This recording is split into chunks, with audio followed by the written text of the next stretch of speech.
Bismillahirrahmanirrahim. In the name of Allah, the most gracious, the most merciful. Assalamu alaikum. Today we will study projectile motion, that is motion in two dimensions.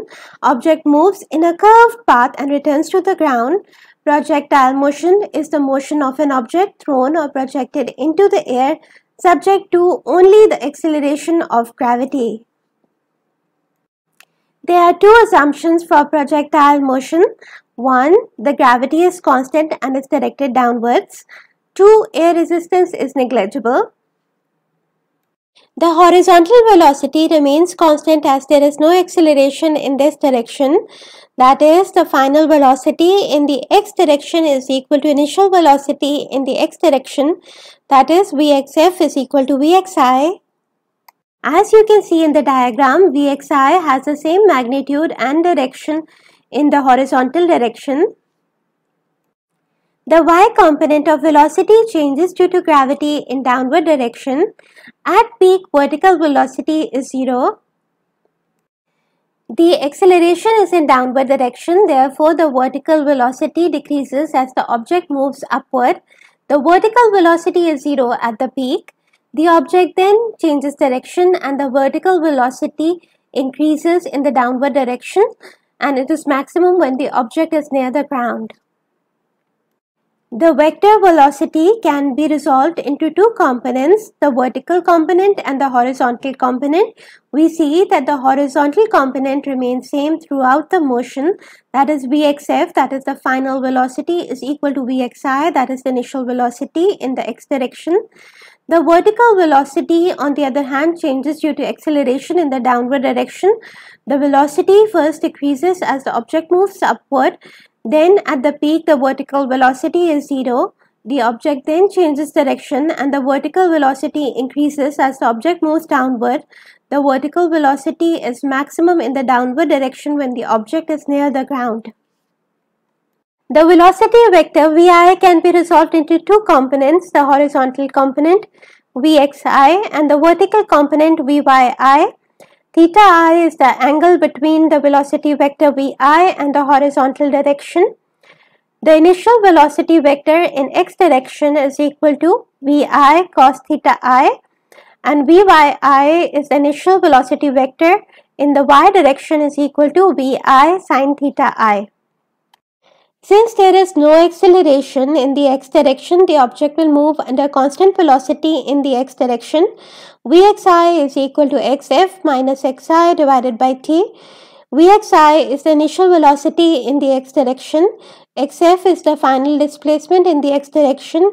Xi is the initial displacement in the x direction, and t is time. If we rearrange the equation, we get xf is equal to Vxi multiplied by t plus xi. Xf has a unit of meter.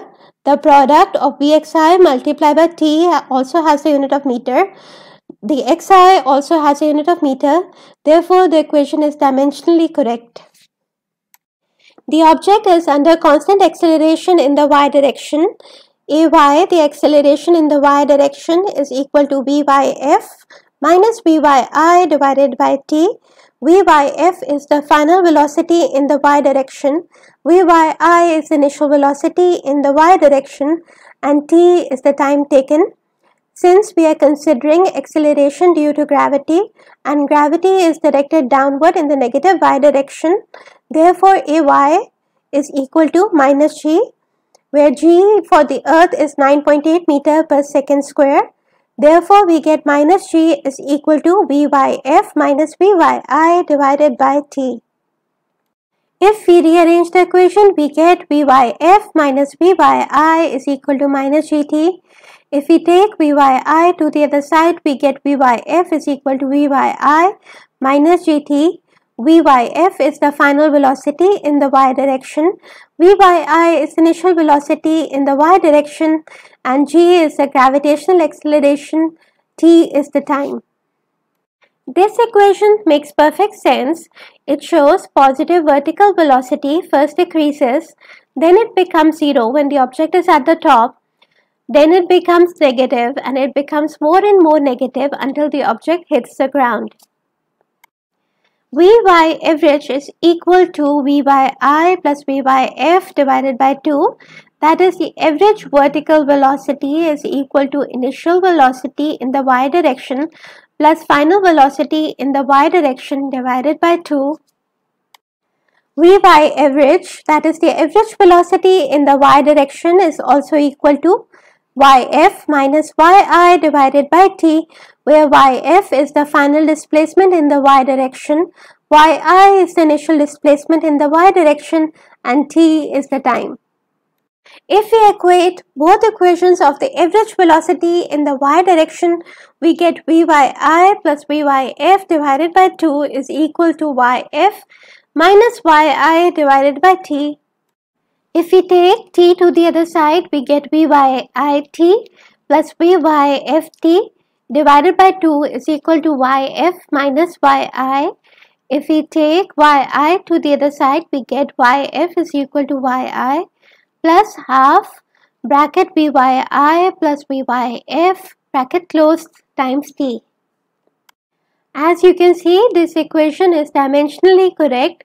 That is, velocity multiplied by time gives position. Yf, the final vertical position, is equal to yi, the initial vertical position, plus half bracket v by I, initial vertical velocity, plus v by f, final vertical velocity bracket close multiplied by time. We have already seen the first two equations. The first equation, v by f is equal to v by I minus gt. V by f is the final vertical velocity, v by I is the initial vertical velocity, g is the gravitational acceleration due to Earth, and t is the time taken. We can also see that this equation is dimensionally correct, as gravitational acceleration multiplied by times gives us velocity. We have already covered the second equation in the last slide, that is yf is equal to yi plus half bracket v by I plus v by f bracket close times t. We will substitute the first equation on this slide into the second equation on this slide. Hence, we will substitute the value of v by f. We will get yf is equal to yi plus half bracket v by I plus v by I minus gt bracket close times t. We will add v by I plus v by I, that is equal to 2v by I. Therefore, we will get yf is equal to yi plus half bracket 2v by I minus gt bracket close times t. The equation is further simplified to yf is equal to yi plus v by I multiplied by t minus half gt square. We can see that this equation is dimensionally correct, since velocity multiplied by time gives us position and acceleration multiplied by time square also gives us position. We know that the acceleration in the y direction is equal to final velocity in the y direction minus initial velocity in the y direction divided by t. We know that the acceleration in the y direction is equal to minus g. The minus sign is because the gravitational acceleration is directed downwards. If we rearrange the equation, we get t is equal to v by I minus v by f divided by g. We will substitute the value of t into the first equation on this slide. We already know the equation yf is equal to yi plus v by I multiplied by t minus half gt square. Yf is the final displacement in the y direction, yi is the initial displacement in the y direction, v by I is the initial velocity in the y direction, g is the gravitational acceleration, and t is time. We know from the previous slide that the time is equal to v by I minus v by f divided by g. If we substitute the value of time into the equation, we get yf is equal to yi plus v by I bracket v by I minus v by f divided by g bracket closed minus half g bracket open v by I minus v by f divided by g bracket closed square. We can further simplify the equation by opening the brackets. Once we open the brackets, the term v by I, v by f divided by g cancels. If we simplify the equation further, we get yf is equal to yi plus 1 over 2g v by I square minus 1 over 2g v by f square. Rearranging it further, 2g bracket yf minus yi bracket close is equal to v by I square minus v by f square. Finally, we get v by f square is equal to v by I square minus 2g bracket yf minus yi bracket close. V by f is the final velocity in the y direction. V by I is the initial velocity in the y direction. G is the gravitational acceleration. Yf is the final displacement in the y direction. Yi is the initial displacement in the y direction. The equation is dimensionally correct and has the units of meter square divided by second square.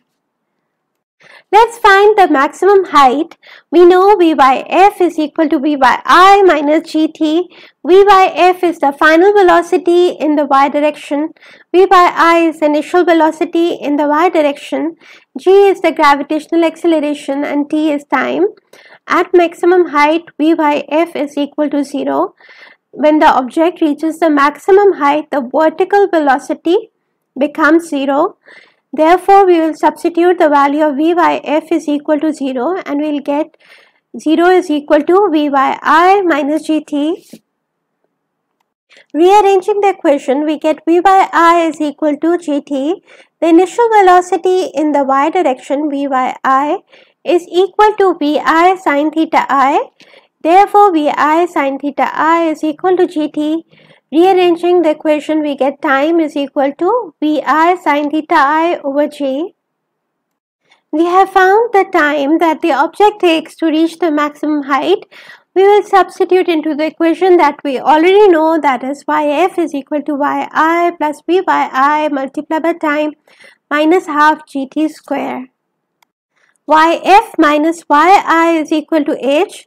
That is final vertical position minus initial vertical position is equal to height. This is the maximum height that the object reaches above the ground. At this point, the vertical velocity becomes 0. This height is equal to v by I multiplied by t minus half gt square. The initial vertical velocity in the y direction is equal to v by I, that is equal to vi sin theta I. Therefore, h is equal to vi sin theta I multiplied by t minus half gt square, where h is the height. In the last slide, we saw that the time to reach the maximum height is equal to vi sin theta I divided by g. Therefore, h is equal to vi sin theta I bracket vi sin theta I over g bracket close minus half g bracket vi sin theta I over g bracket close whole square. If we open the brackets, we get height is equal to bracket vi sin theta I bracket closed whole square divided by g minus half bracket vi sin theta I bracket closed whole square divided by g.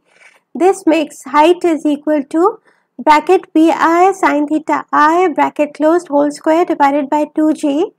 This gives height is equal to vi square sin square theta I divided by 2g.